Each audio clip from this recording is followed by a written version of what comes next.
এই জরিপে আরও বলা হচ্ছে যে 30% কোনো সিদ্ধান্ত নেয়নি তরুণরা যে কাকে ভোট দিবে। 17.7% পছন্দের দলের নাম জানাচ্ছে না। তাহলে এই দুটো যদি মিলাই তাহলে অনিশ্চিত ভোটার তারা কোথায় ভোট দেবে সেটা হচ্ছে 47.7%। এই ব্যাখ্যাটা, এই তথ্যটা আপনার সামনে দিয়ে আবু হেনা রাজ্জাককে বলতে চাই, নীলুফার চৌধুরী মনি যেভাবে এর ভিতরে আন্তর্জাতিক ষড়যন্ত্র দেখেন বা বললেন, তাহলে কি এই জরিপ আসলে ফ্যাক্ট না? তাহলে কি জামাত এগিয়ে যাচ্ছে না? বাস্তবতা কি বলছে?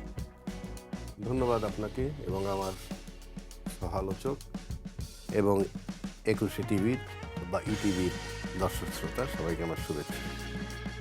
আপনি যে জরিপটা আমাদেরকে দিয়েছেন তাতে 19% বিএনপি, 16 জামাত, 9 আওয়ামী লীগ, 6 এনসিপি, মোটামুটি যোগফল 51% বা 52% হয়।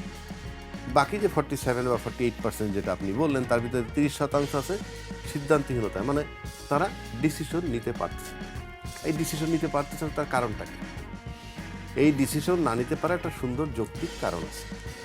এবং এই তরুণ ভোটার যাদের কথা বলতেছেন তাদেরকে যদি আমি 2014 থেকে ভোট না দেওয়া ধরি, তাহলে 14, 18, 24 তিনটি ইলেকশনে ভোট দেয় না, রাফলি 15 ইয়ার্স। তার সাথে আপনি যদি আরও 18 যোগ করেন 33, অর্থাৎ 20 থেকে 35 বছরের এই ছেলে পেলেগুলো বা এই ছেলে মেয়েগুলো, এই ভোটার, তরুণ ভোটার বলতে যা বুঝায়, তো তাদের কাছে নিঃসন্দেহে আওয়ামী লীগ একটা দুর্বৃত্ত বা আওয়ামী লীগকে তারা নিজের চোখে দেখছে। সুতরাং আওয়ামী লীগ যেহেতু নির্বাচনে এখন পর্যন্ত নাই, সুতরাং ওই চ্যাপ্টারটা আমি ক্লোজ করে রাখলাম। জি। আর বাকি যারা আছে, বাকি যে দুটো দল, ওই 15-16 বছরে তারা অন্য কোনো দল দেখেনি, অন্য কোনো দল সম্পর্কে তাদের কোনো ধারণাও নাই, কারণ তারা তো কেউ ক্ষমতায় ছিল না বা বিরোধী দলও ছিল না। বিশেষ করে আমি এই দুইটা দলের কথা বলছি এই মুহূর্তে, বিএনপি এবং জামাত। এবং এই বিএনপি এবং জামাত এইটাকে কিন্তু তারা, এই তরুণ ভোটার যারা, তারা কিন্তু এই 15 মাস অবজারভেশনে রাখছে 5ই আগস্টের পর থেকে। তাদের অবজারভেশন টাইম কিন্তু এইটা। এই তরুণ সমাজ কিন্তু এই দুই দলের কাউকে ক্ষমতায় দেখেনি, তাদের কাছে একটা ইতিহাস, তারা শুধুই আওয়ামী লীগকে দেখছে।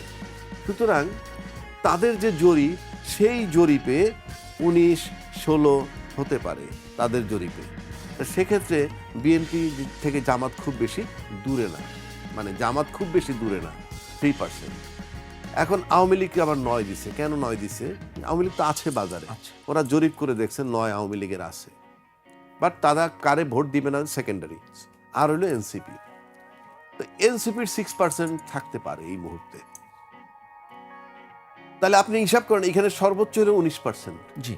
তার মানে টার্নিং পয়েন্ট হতে যাবে ওই 30% যারা সিদ্ধান্ত নেয়নি। এই যে যারা সিদ্ধান্ত নেয়নি, এটা কিন্তু একটা বিরাট ফ্যাক্টর। কারণ নির্বাচনের মাঠে এই 9% যে আওয়ামী লীগের ভোট তো নিষিদ্ধ নাই তাদের না। কারে দিবে ভোট আমরা জানি না, আমরা জানি না কাকে দিবে। এখানে আরেকটা কথা আছে, 30% যে সিদ্ধান্তহীনতা, ওইখানেও যে তাদের লোক নাই, তার নিশ্চয় না, সেটা ঠিক আছে, মানে 30% পাইছে, তারা সিদ্ধান্ত নেয় নাই কোন দলকে দিবে। এখন আপনি এই 9 কোথায় যোগ করবেন? আমি তর্কের খাতিরে ধরে নিলাম যে 9 যদি বিএনপির দিকে যোগ হয় তাহলে হবে 25, আর এনসিপি যদি 6% যদি জামাতের দিকে যোগ হয় তাহলে 16 আর 6 কত হয়? 22। তাহলে 16 আর 9 25, আর এর দিকে হয় 22। সেটাও খুব একটা পার্থক্য না। আর এটা যদি আপনি এরর অফ মার্জিন ধরেন তাহলে এটা তো সমানই হয়ে যেতে পারে। সমানই হয়ে যেতে পারে। সেক্ষেত্রে ফ্যাক্টর হইতেছে ওই সিদ্ধান্ত যারা নেয়নি যে 30%। এখন শুনুন তারা বিবেচনায় কি নিবে? জি, কি তারা বিবেচনায় নিবে সিম্পল, যে 5ই আগস্টের পর যে দুইটা দল মাঠে তারা দেখছে তাদের রোলটা কি ছিল। তাদের এই দুই দলের মধ্যে থেকে যাদের বক্তব্যে, চলনে, বলনে, বডি ল্যাঙ্গুয়েজে কিঞ্চিত যদি আওয়ামী লীগের দিকে ঝোঁক দেখে, তারা সেদিকে যেতে চাইবে না। সোজা হিসাব। আপনি কাদের দিকে ঝোঁক দেখছেন এই দুটো দলে? আমি বলছি তারা তো সিদ্ধান্ত নেয় নাই। যদি তারা মনে করে যে রাজ্জাকী সাহেব দাঁড়াইছে নির্বাচনে কিন্তু তার আওয়ামী লীগের দিকে একটু ঝোঁক আছে, আমি এই ভোটগুলা পাবো না। আমি তো এটা বুঝেছি। আপনার বিবেচনায় আওয়ামী লীগের দিকে ঝোঁক কাদের? বিএনপি না জামায়াত? না, সেটা তো ভোটাররা বিবেচনায় নিবে। না, আপনার বিবেচনায়? ভোটাররা বিবেচনায় নিবে, বারবার বলতেছি। ভোটার ডিসাইড করবে। কারণ আমি কোন দিকে আছি, আমি নীলুফার দিকে আছি, ডাজ ইট মিন যে সব তার দিকে আছে? সুতরাং এটা ভোটাররা ডিসাইড করবে। আমি আপনাকে বলছি, ভোটাররা কিন্তু 5ই আগস্টের পর থেকে আজকে পর্যন্ত এবং নির্বাচন পর্যন্ত বিবেচনায় তাহলে নিবে। বিএনপি কি খুব মানে খুব ফেভারেবল কন্ডিশনে আছে? আমি বলি আপনাকে এই প্রশ্নটা করে, নীলোফার চৌধুরী মনে আপনার কাছে আসবো, রাজ্জাকি সাহেবের কাছ থেকে শুনি এটা। ধরেন এখন বেগম খালেদা জিয়া অসুস্থ আছে, তো এটা হচ্ছে রাজনীতির নেতৃত্বে একটা চাপ। আমি ওখানে আসছি, আমি আর প্রশ্নটা করে নিই। হ্যাঁ। তারপরে তারেক রহমান সাহেবের দেশে ফেরা না ফেরা নিয়ে কথা আছে। তো এক ধরনের কিন্তু স্ট্যাগনেন্ট পরিস্থিতি অলরেডি বিএনপিতে ক্রিয়েট হয়েছে। এখন শুরু করেন আপনি। আচ্ছা, এই ক্ষেত্রে এই যে absence of Khaleda Zia and presence of Khaleda Zia, আমি দুইটা বিষয়ে বলতেছি। আল্লাহ মাফ করুক, উনি কিন্তু ইনফ্যাক্ট একটা কঠিন সময় পার করতেছেন, উনি খুবই অসুস্থ। তবে একটা ইন্টারেস্টিং ব্যাপার আমি অবজার্ভ করলাম যে দুইজন দায়িত্বশীল ব্যক্তি কিন্তু, আপনারা যদি জানেন, আমি মনে করি নীলুফার মনিও আপনারা জানেন, ডাক্তার জাহিদ সাহেব বলছেন কিন্তু যে মেডিসিন রেসপন্ডিং একটা কথা বলছেন, অর্থাৎ মেডিসিন কাজ করছে, অর্থাৎ উনি স্বাভাবিক মানে ফেরত আসতেছেন, এইরকম বিষয়টা এইরকম যে ডেভেলপ করতেছে।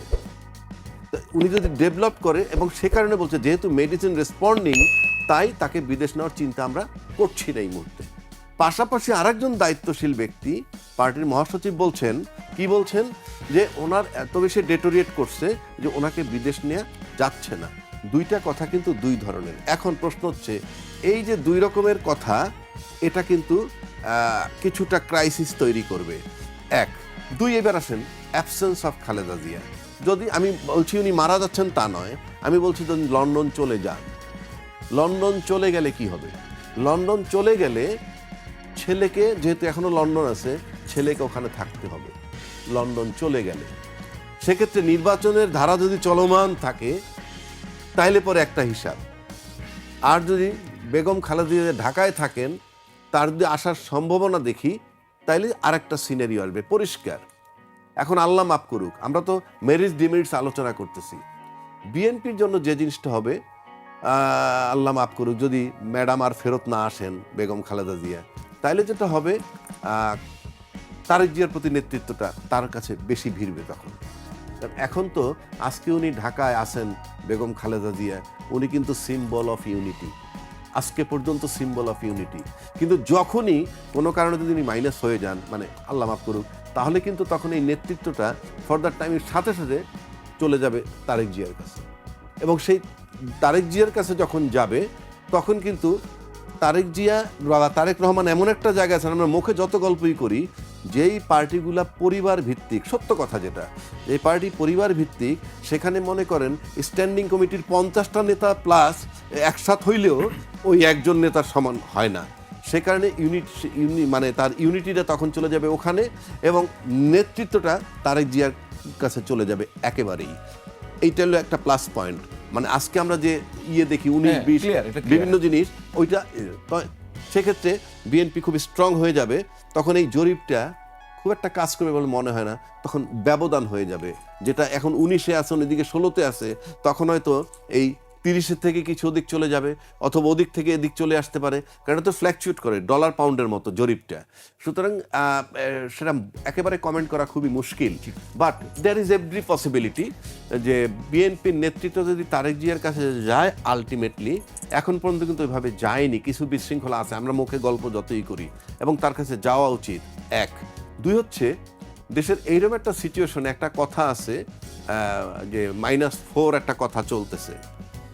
আমি যদিও সেটা গুরুত্ব দিই না, সেটা আমার কাছে অন্য ব্যাখ্যা।